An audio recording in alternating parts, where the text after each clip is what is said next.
Greetings, Father Joe here, your friendly neighborhood pastor, coming to you from St. Patrick's Church in lovely Highland Mills, New York.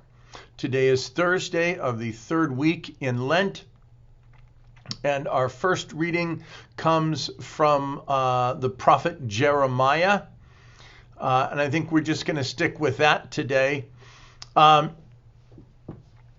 In our first reading, God says, that the people have not obeyed him, but his plan, he says, is I will be your God and you will be my people. And if we don't understand the significance of that, we're going to have problems. It's not unusual for someone to say, oh, I believe in the God of the New Testament, or I believe in Jesus. I don't believe in God of the Old Testament who was vengeful and angry and punishing. And I really think we don't understand the significance of that statement, I will be your God and you will be my people. So I've been trying to figure a good analogy. Let's say that somebody gives you a house to live in. And you say, wow, this is a really nice house.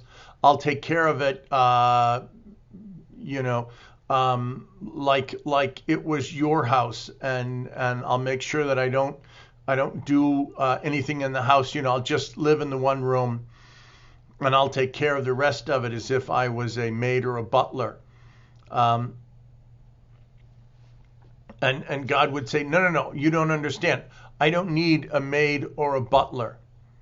I've been preparing you to have this house as your own, or maybe, to share this house with me. That's why I built this house. In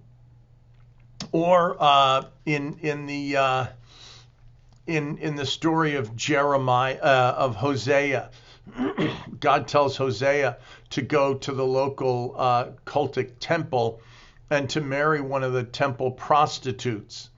Well, what would it be like if Gomer, who was the temple prostitute, if she always acted with Hosea as if he was a master and she was a slave, or that he was a John, I guess, and she was a prostitute? No matter what Hosea did, she would always interpret it as if he was a master and he was using her, not loving her. And so in our relationship with God, yesterday I spoke about gradualism. God starts off in a relationship with us, which has been and is preparing us for this total gift of self, this union that we have with God in Jesus Christ.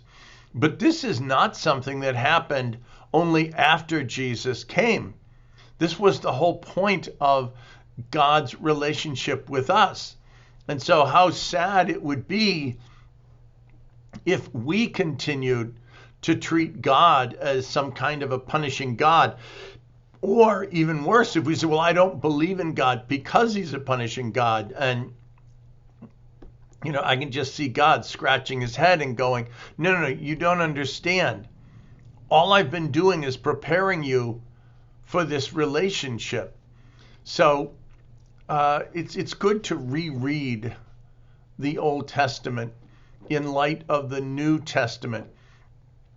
God is not a punishing, vengeful God.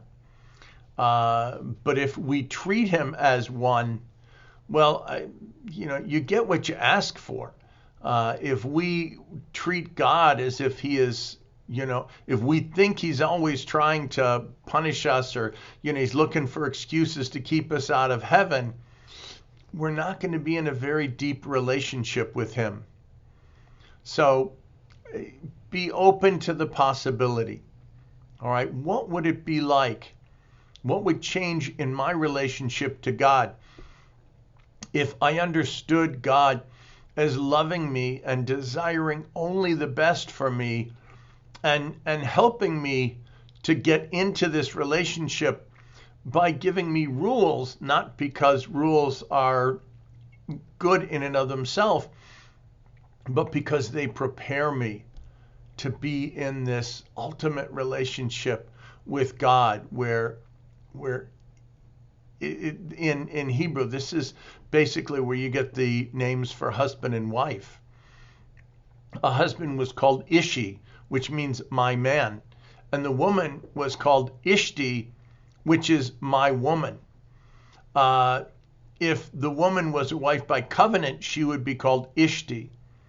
If she was a concubine or a slave that the master was using as a concubine, she could not call the husband Ishi. She would have to call him Baal, which is where we get our name for false gods. They're worshiping the Baals. And so God says, using this same terminology that we use for a husband and a wife, I will be your God and you will be my people. Not I will be your master, but I will be your God and you will be my people. That's God's plan. So if you have these lingering ideas of God as a master, or God as a slave driver, or God as an angry God, I just ask you to be open to the possibility that there's more, and maybe even reflect a little bit on what would that be like in my life if I dealt with God as a loving husband who just wanted to give himself to me so that I could give myself to him. God bless you.